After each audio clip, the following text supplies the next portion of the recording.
South Africa has been a voluntary member of the Financial Action Task Force since 2003, which sets global standards to combat money laundering and the financing of terrorism. Across national budgets, across national borders, in 2021, FATF published its mutual evaluation report highlighting vulnerabilities in the country's anti-money laundering system. We have since made substantial progress to address these weaknesses.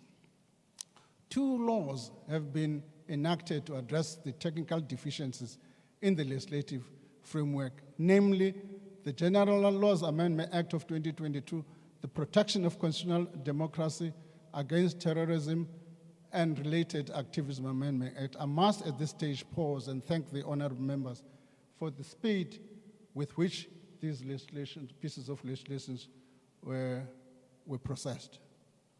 We thank all honorable members for the effort they've taken into that. Were it not for that speed, we probably be still struggling now in arguing our case in FATF. The laws address 15 of the 20 legislative deficiencies identified by FATF. The remaining 5 deficiencies will be addressed through regulation and practices that do not require legislation.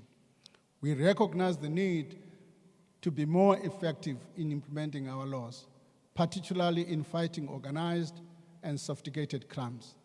Addressing the FATF issues is part of the broader fight against corruption, crime, state capture, and the deliberate weakening of the institutions of law and order in our country. The FATF plenary will make its decision later this week on whether or not to put South Africa under increased monitoring, otherwise known as grey listing. We should be prepared for that possibility.